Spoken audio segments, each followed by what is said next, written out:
Agora sim, a entrevista do dia, né, que a gente está anunciando. Vamos conversar então com o ministro das Comunicações, Fábio Faria. Ministro, muito boa noite, muito bem-vindo aqui ao Expresso CNN. Eu gostaria de saber se o senhor está me ouvindo bem. A comunicação deu um trabalhinho, mas eu espero que esteja tudo superado. Ministro, boa noite. Boa noite, Mona Lisa, boa noite, Caio. Estou ouvindo bem vocês. Que ótimo, Boa noite a ministro. todos que estão na CNN. Que ótimo, ministro. Temos muitos assuntos a tratar, claro, sobre a sua pasta, as comunicações no nosso país, mas eu quero começar esse papo hoje, essa conversa, com o assunto do dia, que é a questão da Amazônia, as reuniões e os encontros que o vice-presidente Hamilton Mourão está tendo hoje, vai ter amanhã, o significado deles, a importância deles aqui para o Brasil e para o mundo, mas especialmente, ministro, sobre o relatório produzido pelo Congresso dos Estados Unidos, alertando risco à democracia e ao meio ambiente por causa da condução do governo Bolsonaro, mas tem um olhar especificamente para a gestão do ministro Ricardo Salles, que o senhor defendeu recentemente. Eu gostaria de saber, o senhor, como ministro das Comunicações, como é que o senhor vai fazer para melhorar a imagem do Brasil lá fora, nessa questão que parece que só aumenta o aspecto negativo, pelo menos é a situação desse momento, ministro?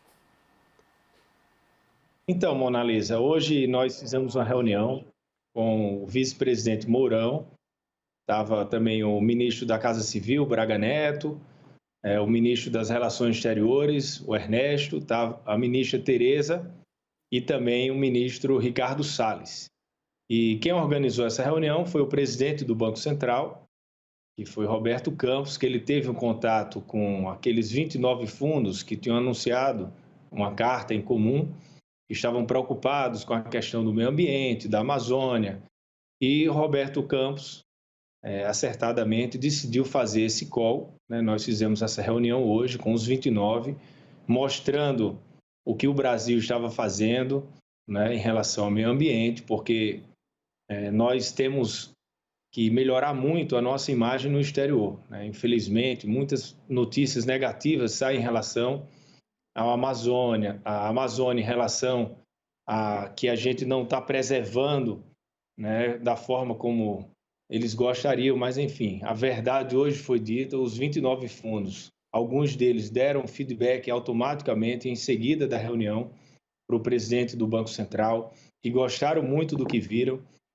Nessa reunião hoje, nós mostramos um mapa, né, que ficou muito claro para eles, né, onde estava preservado, o tamanho, né, a dimensão que é toda a Amazônia, o que representa para o Brasil, né? Nós temos, hoje, se você for chegar em Manaus e pousar, e se você quiser pedir um avião, eu quero aqui ver Mata Atlântica, você fica ali 3 horas sem parar vendo Mata Atlântica atrás de Mata Atlântica. Mas também se você quiser fazer o que muitos jornalistas fazem do exterior, alguns artistas, eu quero ver aqui queimadas, também tem, né? Ele vai mostrar ali a região onde tem algumas queimadas, que no total da Amazônia, 87%, nós temos 87% de Mata Atlântica e 13% de queimadas. Então, assim, a ministra da Agricultura, Tereza Cristina, que, por sinal, saiu muito bem também na reunião, ela mostrou que o nosso agronegócio ele não precisa da Amazônia, né? Nem a soja, onde é produzida a soja, todas as atividades principais da agricultura, e, enfim, plantações, enfim, tudo que o Brasil produz e exporta não entra na região da Amazônia. Isso eles não sabiam. E o ministro Ricardo Salles também ele levantou lá 5 pilares importantes que o Brasil também tem enfrentado e tem realizado. O general Mourão, o vice-presidente, falou hoje na reunião e explicou também esse grupo de trabalho que quer ficar mais dialogando com esses fundos, dialogando com os países. Hoje abrimos também uma conversa, né, no grupo Brasil-Alemanha, e o pessoal do grupo se comprometeu também para que nós pudéssemos, né, mostrar, né, o que estamos fazendo no Brasil, na Alemanha, a Alemanha e a França são dois países na Europa que nós precisamos entrar de alguma forma, né? Ou com um canal de streaming, ou comprando um espaço na TV, mas assim, é uma ideia nossa do Ministério, tenho conversado isso com o presidente Bolsonaro, para que o Brasil ele possa entrar, mostrar no exterior esse gigante verde que nós temos, né?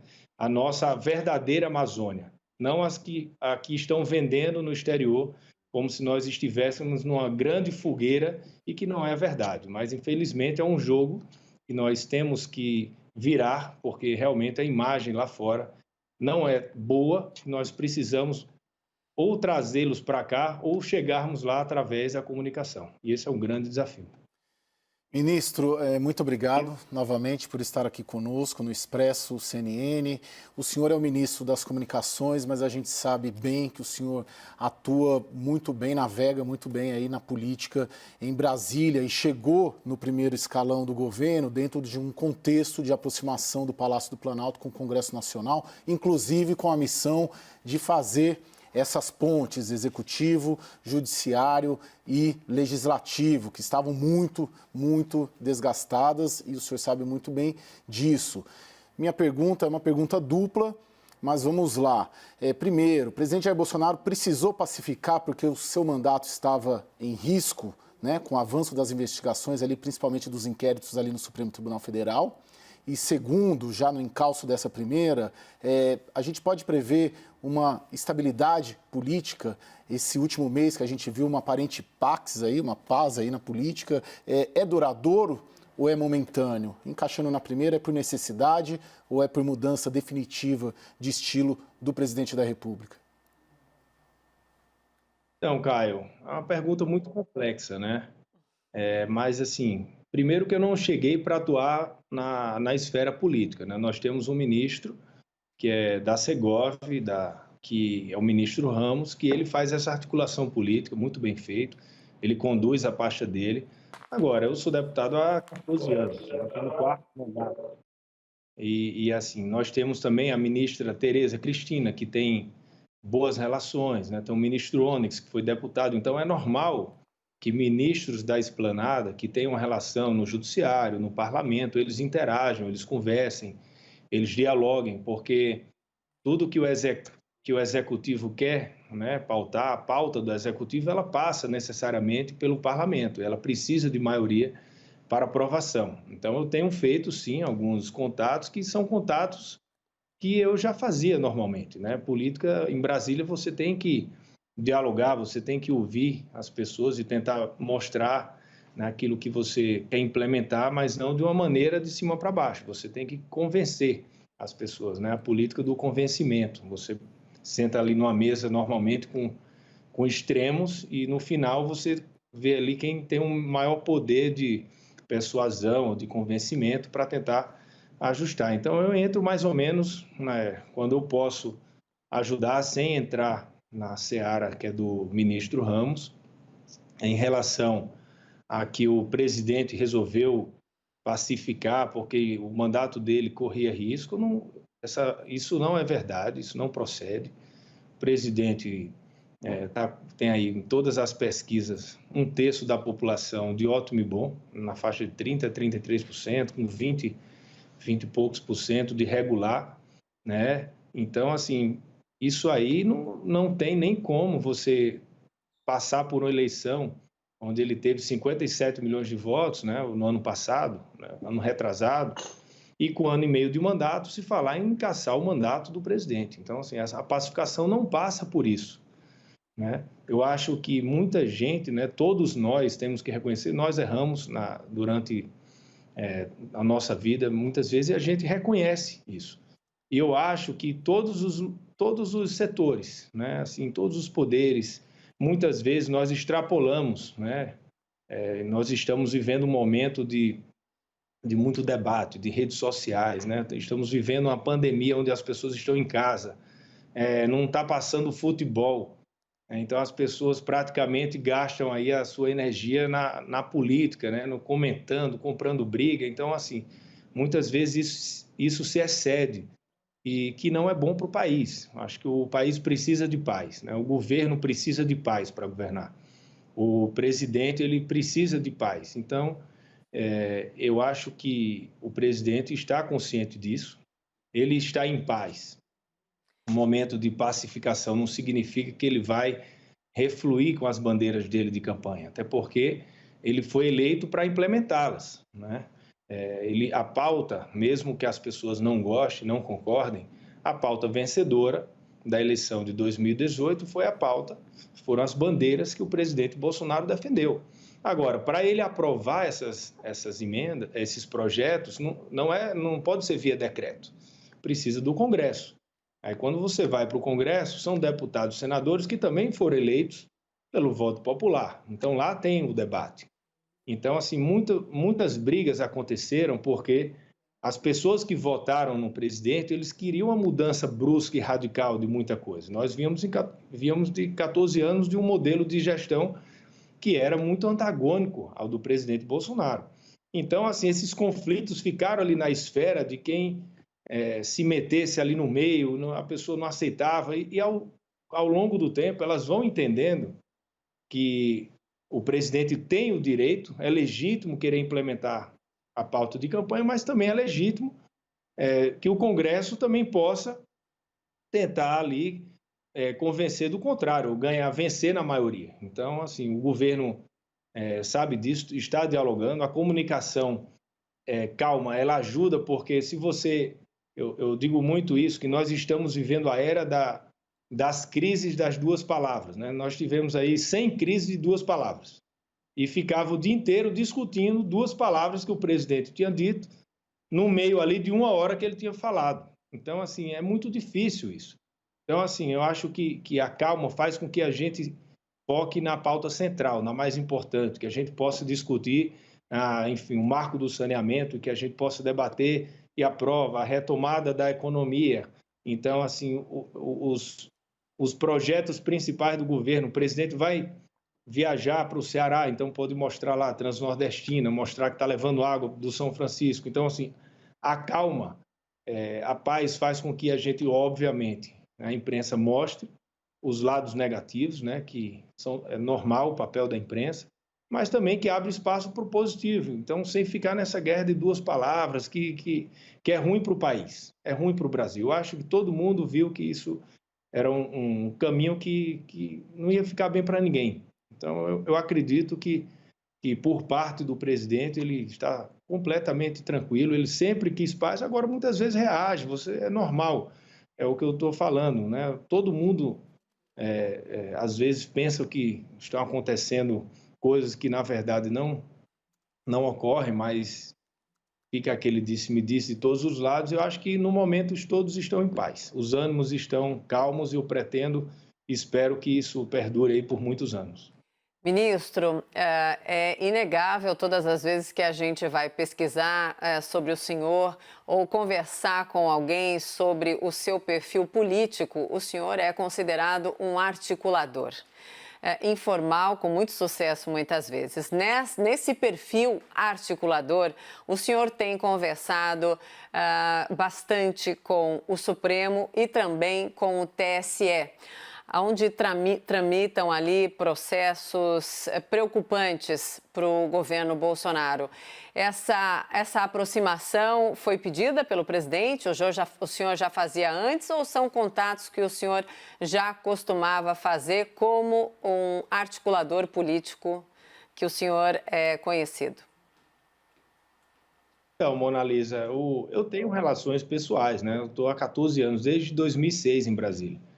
Né? Então, assim, é normal que quando termina o Congresso, quando termina a Câmara, sessões, né? Às vezes tem um jogo de futebol, tem um jantar.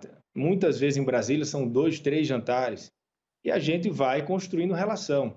Né? Então, eu tenho vários amigos de todos os setores, também na área jurídica. Então, é onde a gente bate papo, conversa, dialoga, fala sobre o Brasil. Mas quem trata da questão jurídica do governo não sou eu, né? Tem a vertical jurídica do governo, o ministro Jorge, né, que faz muito bem esse papel como ministro da SAGE, tem o ministro da Justiça também, que veio da AGU, tem o Levi, que tem defendido o presidente. Então, assim, eu nunca entro na esfera técnica, até porque eu não sou advogado, não entendo, não sou do ramo do direito, mas, assim, Brasília todo mundo conversa sobre tudo, mas, assim, não é meu papel e não será o meu papel entrar em qualquer questão jurídica. Mas, assim, eu continuarei tendo as minhas relações, até se for para o caso de ajudar em apaziguar, em manter a calma entre os poderes. Eu acho que é o papel de brasileiro, né, que nós somos. Se a gente torce pelo Brasil, se a gente quer que o Brasil dê certo, quando a gente vê que está tendo intriga, a gente acalma. Isso é igual na família, né? Você vê um casal brigando de amigos, você vai e tenta conversar. A mulher conversa com a esposa, você conversa com o marido. Então, assim, isso a gente faz também na República. O que você pega debaixo de casa, você leva para cima. Então, eu acho que as coisas são mais simples do que se parece. Se você resolver de uma maneira simples, ela é muito mais natural. É igual quando você pergunta uma coisa para uma criança, que é tão óbvio que a criança acerta, você fica imaginando 1000 coisas e você erra. Então, acho que Brasília é muito mais simples do que a gente pensa. Ministro, a gente já está aí há 20 dias sem um ministro da Educação e muito do que nós aqui, jornalistas, estamos cobrindo, esse motivo, um dos motivos se deve ao fato de um tensionamento entre diferentes setores do governo, que eu passo a nomear aqui, militares, evangélicos, políticos e os chamados ideológicos, né, olavistas. Existe esse tensionamento, e esse tensionamento entre esses setores está atravancando, atrapalhando a escolha do próximo ministro da Educação? Então, Caio, é muito complicado o cargo de ministro da Educação, né? Quando você fala saúde, educação, segurança, isso é muito pessoal do presidente da República. Eu acho que o feeling tem que ser dele. Eu já falei com o presidente sobre isso, disse, presidente, eu não quero saber quem é, eu só quero que o senhor me informe quando escolher para a gente comunicar, né, quando sair a fumaça branca. Então, assim, eu não estou atuando nessa pauta, não tenho nenhuma intenção em fazer isso, até porque isso é uma pasta muito sensível e eu quero deixar ele bem à vontade, mas ele tem me dito que está muito próximo da escolha. Eu não acho que vai atender nenhuma ala de nenhuma forma, isso é muito mais especulação de fora do que realmente o que está acontecendo. O que está escolhendo é ele que está conversando com as pessoas e a pessoa que encaixar e ele achar que é melhor para a função, ele vai escolher. Não vai vir de nenhuma ala, isso eu garanto. Ministro, o senhor está recém-chegado, né, no governo e o presidente Bolsonaro, até no gancho aqui que o meu parceiro Caio perguntou para o senhor agora, o presidente Bolsonaro tem dito que não vai dar pistas sobre o próximo ministro da Educação para evitar a fritura de diversas alas, especialmente aquela ala considerada mais raiz, a ala bolsonarista mais raiz. Quando o senhor estava para entrar no governo, o senhor temeu uma fritura parecida? Ficou receoso nas horas que antecederam o anúncio? Ou isso passou ao largo? Então, Mona Lisa, não, porque Brasília a gente tem que... O político ele é acostumado a apanhar, né? Então é normal, o político é igual a atacante de futebol, né? Se ficar sem fazer gol, apanha, quando faz, recupera. E se você ficar ligando muito para isso, você não consegue trabalhar, né? Não consegue viver. Então, eu não liguei para isso, eu apenas fiz o meu dever de casa, conversei com as pessoas que eu achava que devia conversar, né? Para ouvir delas a opinião. Conversei com a minha esposa, que foi a única pessoa da família que eu conversei, pedi autorização, né? Porque é uma missão nova, você vai ficar distante da família, vai ficar muito mais tempo longe dos filhos, então assim, eu tinha que conversar em casa, eu não podia dar uma resposta sem fazer isso. Mas assim, não, depois eu encarei a missão e assim, estou pronto para tudo, porque você não vai entrar em alguma coisa para agradar todo mundo, você vai fazer o que você acha que é certo. Então, quando você começa a tentar agradar A ou B, você acaba pendendo para um lado que não é seu. Então, assim, eu faço o que eu acredito, é isso que eu vou fazer. Ministro, já entrando aí na sua área específica, né, dentro do Ministério, eu queria falar com o senhor sobre a tecnologia 5G.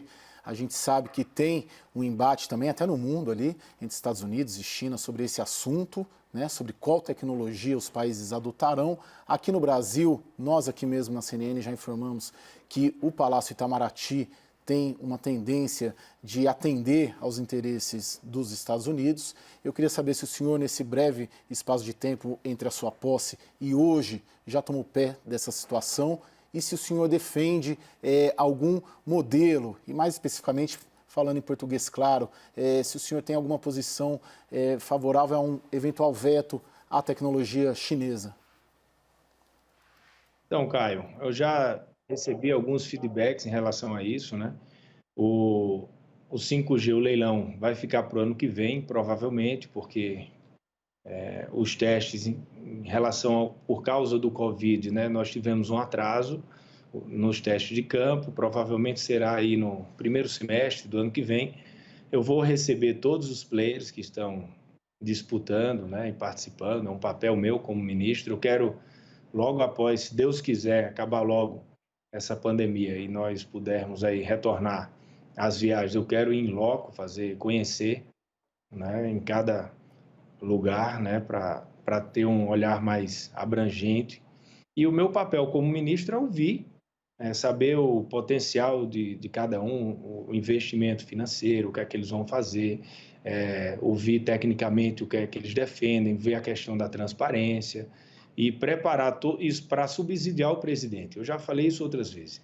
Essa questão é uma questão muito maior do que o Ministério das Comunicações. É uma decisão de Estado, uma decisão de país, né? Então, assim, eu vou subsidiar o presidente, que é a minha área, que eu tenho que fazer isso, e vou ouvi-lo. A decisão será uma decisão dele, né? Ele, como presidente do Brasil, ele vai ter o direito, né, obviamente, ele deve me ouvir como ministro, mas eu vou, depois que eu apresentar para ele, esperar a decisão dele para a gente decidir, porque nós estamos vendo, o mundo inteiro está passando por isso, né? Uma briga grande agora está acontecendo no Reino Unido, uma disputa muito grande. Então, assim, a ideia é colocar a equipe para trabalhar, para deixar tudo alinhado, para o presidente ter bem tranquilidade para escolher. Sim, ministro, para encerrar a nossa conversa de um jeito mais relaxado, vamos dizer assim, no papo o senhor falou umas 4 vezes sobre futebol, está morrendo de saudade do futebol, é isso, ministro? Não, eu quero que tenha futebol para o povo esquecer um pouco a política, só isso. Para sair do foco, ministro? Achar um pouquinho, vai ficar assistindo futebol, vai discutir quem vai ser campeão, quem fez mais gol, quem não fez, muda um pouco o foco. Porque nós temos hoje 209 mil cientistas políticos, né, dando opinião. Então é complicado um pouco, mas faz parte. Tá certo, ministro. Mas já vai encerrar. Ministro Fábio Faria, ministro das Comunicações, muito obrigada por essa conversa aqui conosco. Já deixamos o convite para uma próxima, porque a gente não perde a oportunidade. Obrigada, ministro. Não, marcar sim. Ficarei à disposição sempre que for convocado. Aqui a CNN, agradeço ao nosso presidente Douglas, né, que é um grande, assim, fez a CNN rapidamente, assim, e trouxe um grande jornalismo para o Brasil, que é muito importante. Então, agradeço essa oportunidade. Estarei aberto a conversar e dialogar sempre que eu puder com vocês. E vamos marcar um dia com mais tempo, né? Eu queria falar sobre tanta coisa aqui hoje, acabou rápido, mas depois a gente marca. Alguma coisa que o senhor queira dizer agora que nós não perguntamos, o senhor fique à vontade, pelo amor de Deus, né, Caio? Por favor. A gente estica de jeito algum, vamos lá. Não, eu pensei que a gente ia entrar mais, falar sobre a pasta, mais algumas coisas, mas toca aí que depois a gente fala. É bom para guardar para frente. Tá certo, então já temos assunto guardado para a próxima, então. Caio, dá uma boa noite, Valeu. então. Valeu. Muito obrigado, viu, ministro, pela sua presença. Insistimos bastante para o senhor e o senhor nos atendeu com muita gentileza e educação aqui nessa entrevista. Muito obrigado. E já soubemos que o ministro gosta de entrevista longa. A gente ficou ali no tempo do meio, que é para não desagradar nem assustar. Mas, enfim, a próxima vai ser cumprida. Tá bom, valeu. Obrigada. Valeu. Até logo, boa noite a todos. Boa noite, ministro. Obrigada.